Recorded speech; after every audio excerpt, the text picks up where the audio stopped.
ಮಠದ ಕಾರ್ಯಕ್ರಮದಲ್ಲಿ ಪೊಲೀಸ್ ಅಧಿಕಾರಿ ದರ್ಬಾರ್ ನಡೆಸಿರುವಂತಹ ಘಟನೆ ರಾಮನಗರ ಜಿಲ್ಲೆಯ ಚನ್ನಪಟ್ಟಣದಲ್ಲಿ ನಡೆದಿದೆ. ಬಿಜೆಪಿ ಮುಖಂಡನಂತೆ ವರ್ತಿಸಿದಂತ ಚನ್ನಪಟ್ಟಣ ಡಿವೈಎಸ್ಪಿ ರಮೇಶ್ ಮಾಜಿ ಸಿಎಂ ಯಡಿಯೂರಪ್ಪನವರನ್ನ ವೇದಿಕೆಯಲ್ಲಿ ಹೊಗಳಿ ಭಾಷಣವನ್ನು ಮಾಡಿದ್ದಾರೆ. ಕಾಕಿ ಡ್ರೆಸ್ನಲ್ಲಿಯೇ ಭಾಷಣ ಮಾಡಿದಂತ ಪೊಲೀಸ್ ಅಧಿಕಾರಿ ರಾಜಕಾರಣಿಗಳಂತೆ ನಡೆದುಕೊಂಡಿದ್ದಾರೆ.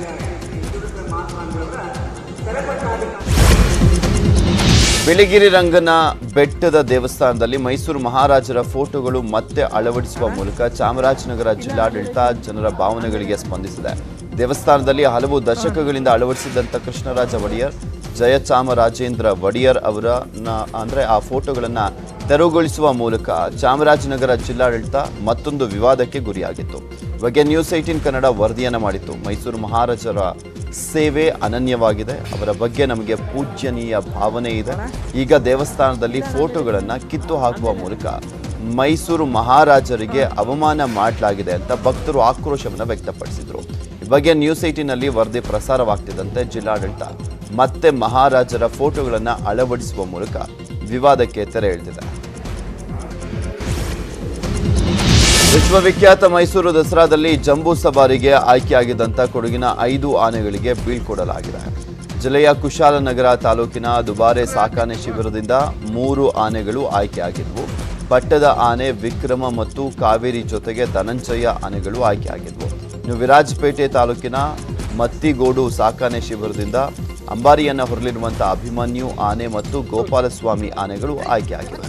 ದುಬಾರೆ ಸಾಕಾಣೆ ಶಿಬಿರದಲ್ಲಿ ಧನಂಜಯ, ಕಾವೇರಿ ಮತ್ತು ವಿಕ್ರಮ ಆನೆಗಳಿಗೆ ಅರಣ್ಯ ಇಲಾಖೆ ಅಧಿಕಾರಿಗಳು ಸಾಂಪ್ರದಾಯಿಕವಾಗಿ ಪೂಜೆಯನ್ನು ಸಲ್ಲಿಸಿ ಬಳಿಕ ಬೀಳ್ಕೊಟ್ರು. ಕೋವಿಡ್ ಸೋಂಕಿನ ಪ್ರಮಾಣ ಈಗಷ್ಟೇ ಕಡಿಮೆ ಆಗಿದೆ ಅಂತ ಕೊಡಗು ಜಿಲ್ಲೆಯಲ್ಲಿ ವೀಕೆಂಡ್ ಕರ್ಫ್ಯೂವನ್ನು ತೆರವು ಮಾಡಲಾಗಿದೆ. ಹೀಗೆ ವೀಕೆಂಡ್ ಕರ್ಫ್ಯೂ ತೆರವು ಮಾಡಿದ ತಡ ದುಬಾರೆ ಸಾಕಾಣೆ ಶಿಬಿರಕ್ಕೆ ನೂರಾರು ಪ್ರವಾಸಿಗರು ಲಗ್ಗೆ ಇಟ್ಟಿದ್ದಾರೆ. ಇದರಿಂದ ದುಬಾರೆ ಪ್ರವಾಸಿಗರಿಂದ ತುಂಬಿ ತುಳುಕ್ತಾ ಇತ್ತು. ನಿನ್ನೆ ದುಬಾರೆ ಸಾಕಾಣೆ ಶಿಬಿರಕ್ಕೆ ಹೋಗಲಿಕ್ಕೆ ಕಾವೇರಿ ನದಿಯನ್ನು ದಾಟಬೇಕಾಗಿರುವಂತಹ ಹಿನ್ನೆಲೆಯಲ್ಲಿ ಬೋಟಿನ ಮೂಲಕ ಆಚೆಗೆ ಪ್ರಯಾಣಿಸಬೇಕು. ಹೀಗಾಗಿ ನೂರಾರು ಜನರು ಸಾಮಾಜಿಕ ಅಂತರವನ್ನು ಪಾಲಿಸದೆ, ಕೆಲವರು ಮಾಸ್ಕ್ ಅನ್ನು ಕೂಡ ಧರಿಸದೆ ಪ್ರವಾಸಿ ತಾಣಗಳಿಗೆ ಭೇಟಿಯನ್ನು ನೀಡ್ತಾ ಇದ್ದಾರೆ. ಪರಿಸರಕ್ಕೆ ಮಾರಕವಾದಂಥ ಮತ್ತು ಅಂತರ್ಜಲವನ್ನ ಕಬಳಿಸುವಂಥ ನೀಲಗಿರಿ ಮರಗಳನ್ನು ನಾಶ ಮಾಡುವಂತೆ ಬೆಂಗಳೂರು ಹೊರವಲಯ ಆನೇಕಲ್ ತಾಲೂಕಿನ ರೈತರು ಆಗ್ರಹಿಸಿದ್ದಾರೆ. ಈಗಾಗಲೇ ನೀಲಗಿರಿ ಮರಗಳನ್ನು ಬೆಳೆಸ್ತಾ ಇರುವಂತಹ ಕಡೆಗಳಲ್ಲಿ ಅಂತರ್ಜಲ ಮಟ್ಟ ಪಾತಾಳ ತಲುಪಿದೆ. 1000 ಅಡಿಯಷ್ಟು ಕೊಳವೆ ಬಾವಿ ಕೊರೆಸಿದ್ರೂ ಕೂಡ ನೀರು ದೊರಕದ ಸ್ಥಿತಿ ಇದೆ. ರೈತರ ಹೊಲ ಗದ್ದೆಗಳ ಸುತ್ತಮುತ್ತ ನೀಲಗಿರಿ ತೋಪುಗಳಿದ್ರೆ ಬೆಳೆಯಾಗದೆ ರೈತ ನಷ್ಟವನ್ನು ಅನುಭವಿಸುತ್ತಿದ್ದಾರೆ. ಯಾರೋ ಹಣವಂತರು ನೀಲಗಿರಿ ತೋಪುಗಳನ್ನು ನೆಟ್ಟಿದ್ದಾರೆ. ಅವುಗಳನ್ನು ತೆರವುಗೊಳಿಸಲಿಕ್ಕೆ ಸರ್ಕಾರ ಕಟ್ಟುನಿಟ್ಟಿನ ಕ್ರಮಗಳನ್ನು ತರಬೇಕು. ಅಧಿಕಾರಿಗಳು ಕಾನೂನನ್ನು ಕಾರ್ಯರೂಪಕ್ಕೆ ತರಬೇಕು ಅಂತ ರೈತ ನಾಗಣ್ಣ ಸರ್ಕಾರವನ್ನು ಒತ್ತಾಯಿಸಿದ್ದಾರೆ. ಪೆಗಾಸಸ್ ತಂತ್ರಾಂಶವನ್ನು ಬಳಸಿ ಗೂಢಾಚಾರಿಕೆ ನಡೆಸಿದಂಥ ಆರೋಪಗಳ ಕುರಿತು ಸ್ವತಂತ್ರ ತನಿಖೆ ನಡೆಸುವಂತೆ ಆಗ್ರಹಿಸಿ ಸಲ್ಲಿಸಲಾಗಿರುವಂತಹ ಅರ್ಜಿಗಳ ವಿಚಾರಣೆಯನ್ನು ಸುಪ್ರೀಂ ಕೋರ್ಟ್ ಇಂದು ನಡೆಸಲಿದೆ. ಮುಖ್ಯ ನ್ಯಾಯಮೂರ್ತಿ NV ರಮಣ ನೇತೃತ್ವದ 3 ಸದಸ್ಯರನ್ನು ಒಳಗೊಂಡಂಥ ನ್ಯಾಯಪೀಠ ವಿಚಾರಣೆಯನ್ನು ನಡೆಸಲಿದೆ. ಅರ್ಜಿಗಳಿಗೆ ಪ್ರತಿಕ್ರಿಯೆ ಸಲ್ಲಿಸಲಿಕ್ಕೆ ಮತ್ತಷ್ಟು ಕಾಲಾವಕಾಶ ಅಗತ್ಯ ಅಂತ ಸಾಲಿಸಿಟರ್ ಜನರಲ್ ತುಷಾರ್ ಮೆಹ್ತಾ ಅವರು ತಿಳಿಸಿದರು. ಈ ವಾದವನ್ನು ಪುರಸ್ಕರಿಸಿದ್ದಂಥ ನ್ಯಾಯಪೀಠ ಪ್ರತಿಕ್ರಿಯೆ ಸಲ್ಲಿಸಲಿಕ್ಕೆ ಅವಕಾಶವನ್ನು ನೀಡಿ ಸೆಪ್ಟೆಂಬರ್ 7ರಂದು ಆದೇಶವನ್ನು ಮಾಡಿತ್ತು. ಕೊರೋನಾ 3ನೇ ಅಲೆ ತಡೆಗಟ್ಟೋಕೆ ಕೇಂದ್ರ ಸರ್ಕಾರ ಸಿದ್ಧವಾಗಿದೆ ಅಂತ ವಿತ್ತ ಸಚಿವೆ ನಿರ್ಮಲಾ ಸೀತಾರಾಮನ್ ಹೇಳಿದ್ದಾರೆ. ಇವರೆಗೂ ದೇಶದಲ್ಲಿ 75 ಕೋಟಿಯಷ್ಟು ಮೊದಲ ಡೋಸ್ ನೀಡಲಾಗಿದೆ. 2ನೇ ಡೋಸ್ ಕೂಡ ಉತ್ತಮ ರೀತಿಯಲ್ಲಿ ಸಾಗ್ತಾ ಇದೆ ಅಂತ ನಿರ್ಮಲಾ ಸೀತಾರಾಮನ್ ಹೇಳಿದ್ದಾರೆ. If protection from corona is given to people with the vaccines, I think that would eliminate very many related risks. And therefore, I'm glad that the government's vaccination effort is going well. Even as we talk, I think we'll be touching 75 crores, at least 1 dose that is. And hopefully the second dose numbers will also now increase.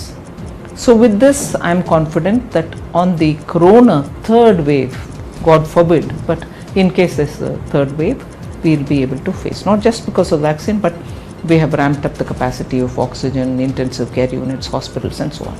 So I think third wave is something which all of us, like PM always says, sabka vikas, sabka saath, sabka vishwas. But Now he very clearly says, Sabka Prayas. The challenge which is extraneous is the developments in Afghanistan.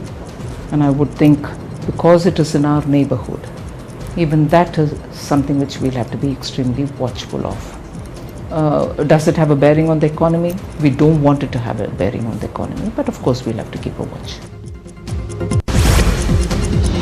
Jammu ಕಾಶ್ಮೀರದಲ್ಲಿ ಉಗ್ರರ ಅಟ್ಟಹಾಸ ಮುಂದುವರೆದಿದೆ. ಶ್ರೀನಗರದ ಕನ್ಯಾರ್ ಪ್ರದೇಶದಲ್ಲಿ ನಡು ರಸ್ತೆಯಲ್ಲೇ probationary sub inspector ಒಬ್ಬರನ್ನ ಉಗ್ರರು ಗುಂಡಿಟ್ಟು ಹತ್ಯೆಯನ್ನು ಮಾಡಿದ್ದಾರೆ. ಉಗ್ರನೊಬ್ಬ ಹಿಂದಿನಿಂದ ಬಂದು ಶೂಟ್ ಮಾಡೋ ದೃಶ್ಯ ಸಿಸಿಟಿವಿಯಲ್ಲಿ ಸೆರೆಯಾಗಿದೆ.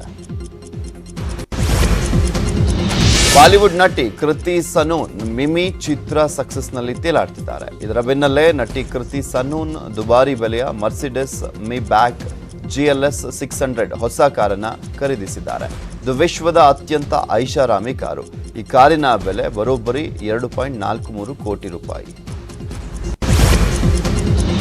ಪ್ಯಾರಾಲಿಂಪಿಕ್ಸ್ ಸಾಧಕರಿಗೆ ಪ್ರಧಾನಿ ಗೌರವಿಸಿದ್ದಾರೆ. ಗುರುವಾರ ತಮ್ಮ ನಿವಾಸದಲ್ಲಿ ಸಾಧಕರಿಗೆ ಸನ್ಮಾನ ಮಾಡಿದಂತ ಮೋದಿ ಕ್ರೀಡಾಪಟುಗಳ ಜೊತೆ ಸಂವಾದವನ್ನು ನಡೆಸಿದ್ರು. ಪ್ರಧಾನಿ ಜೊತೆ ಮಾತನಾಡಿದಂಥ ಅಥ್ಲೀಟ್ಗಳು ತಾವು ನಡೆದು ಬಂದಂಥ ಹಾದಿ, ತಮ್ಮ ಬಾಲ್ಯದ ಕಷ್ಟಗಳು, ವಿವಿಧ ಟೂರ್ನಿಗಳಲ್ಲಿ ತಮ್ಮ ಸಾಧನೆಗಳನ್ನು ಹಂಚಿಕೊಂಡ್ರು. ಕನ್ನಡಿಗ IAS ಅಧಿಕಾರಿ ಸುಹಾಸ್ ಕೂಡ ಪ್ರಧಾನಿಯವರೊಂದಿಗೆ ಸಂವಾದವನ್ನು ಮಾಡಿದ್ರು. ಭಾರತ ಟೋಕಿಯೋ ಪ್ಯಾರಾಲಿಂಪಿಕ್ಸ್ನ 19 ಪದಕಗಳನ್ನು ಗೆದ್ದಿತ್ತು. अभी प्लेयर ज़्यादा मेडल बहुत हार्डवर्क किया है यहाँ तक आने के लिए, तो उस जरूर जरूर 100% ले आओ सो।